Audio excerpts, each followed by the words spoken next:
গুৰিৰ টিঙিৰিপামত ছাত্ৰী সন্ধানহীন হৈছে ৬টা দিনে সন্ধান নাই ৰশ্মি ঘাটুৱাৰ নামৰ ছাত্ৰীগৰাকীৰ ৪ জুলাইৰ পৰা সন্ধানহীন হৈ আছে উচ্চতৰ মাধ্যমিক দ্বিতীয় বাৰ্ষিকৰ ছাত্ৰীগৰাকী এই ঘটনা সন্দৰ্ভত আমগুৰি থানাত এজাহাৰ দাখিল কৰিছে পৰিয়ালৰ তথ্যৰ ভিত্তিতে এগৰাকী মহিলাকো সোধা পোছাৰ বাবে আটক কৰিছে আৰক্ষীয়ে দোষীক কৰায়ত্ব কৰি দৃষ্টান্তমূলক শাস্তি দিয়াৰ আহ্বান জনাইছে ৰাইজে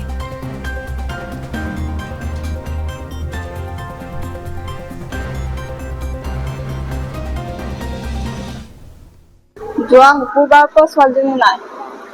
মই কামলৈ গৈছিলোঁ কামৰ পৰা আহি আৰু ছোৱালীজনী ঘৰত নাই প্ৰায় ৩টা ৩:৩০ তেনেকা পৰা ঘৰৰ পৰা ওলাই গৈছোঁ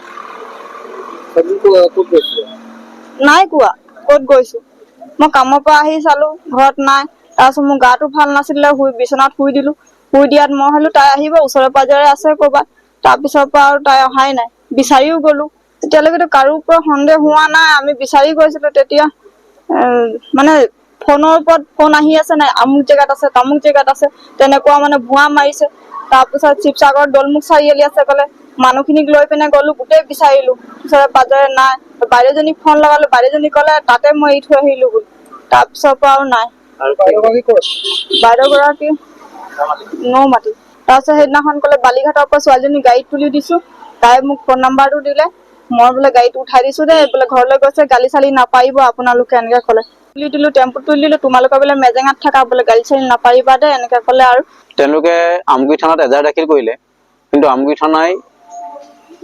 কালিলৈকে একো ব্যৱস্থা গ্ৰহণ কৰা দেখা নগ'লে অতিৰিক্ত আৰক্ষী মহোদয়ক যেতিয়া আমি যোগাযোগ কৰিলোঁ তাৰপিছতে তেওঁলোকৰ অলপ লৰা ধৰপৰা লাগিলে কথা হৈ গ'ল এগৰাকী কিশোৰী 5 দিন ধৰি নিৰুদ্দেশ কিন্তু লগালগ 24 ঘণ্টাৰ ভিতৰতে একটা একশ্যন হ'ব লাগিছিলে এনেকৈ শিৱসাগৰত কেইবাটাও ঘটনা ঘটি আছে কিছু ঠাইত সকলো থানা বুলি মই ক'ব বিচৰা নাই কিন্তু এই কিশোৰীগৰাকী নিৰুদ্দেশ হোৱাৰ পিছৰ পৰা আমি তেওঁলোকৰ লগত 2টা নম্বৰ আহিলে সেই নম্বৰটো পুলিচ প্ৰশাসনক দিয়া হ'ল আৰু সেই মানুহক দুদিন ৰাখিলে CWCও আৰু DCPৰ বিনা পাৰ্মিশ্যনত এগৰাকী কিশোৰীক কোনো ৰাখিব নোৱাৰে বা শিশুক ৰাখিব নোৱাৰে আৰু কথা হৈ গ'ল যিগৰাকী মহিলাই এই ছোৱালীগৰাকীক সেই মানুহক ৰাখিছিলে মানুহ তেওঁ বৰ্তমান বঙাইগাঁৱত আছে আৰু সেই ব্যক্তিসকলে যোগাযোগ কৰিছে মই আৰক্ষী অধীক্ষক মহোদয়ক অনুৰোধ জনাম তেওঁক অনতিপলমে তেওঁ মুখ জুবানি ল'ব লাগে যিহেতু দুষ্ট চক্ৰৰ ষড়যন্ত্ৰটো পৰি যাব পাৰে যিহেতু আমাৰ কেইবাগৰাকী কিশোৰ বহিৰাজ্যলৈ চালান হোৱা আমি দেখা পাইছোঁ আৰু বহিৰাজ্যক আমি উদ্ধাৰ কৰিছোঁ সেইকাৰণে এই ক্ষেত্ৰত আৰক্ষী প্ৰশাসনক অধিক সষ্টম হ'বৰ বাবে অনুৰোধ জনাইছোঁ মাকজনীৰ অৱস্থা দিনে দিনে বেয়া হৈ গৈছে কিন্তু কথা হৈ গ'ল কি মই বিশেষকৈ অভিভাৱকসকলক এটা অনুৰোধ জনাম টানি কোৱাৰ যোগে আপোনালোকে ফোনটো ব্যৱহাৰ কৰাৰ সময়ত অলপ চকু ৰাখিব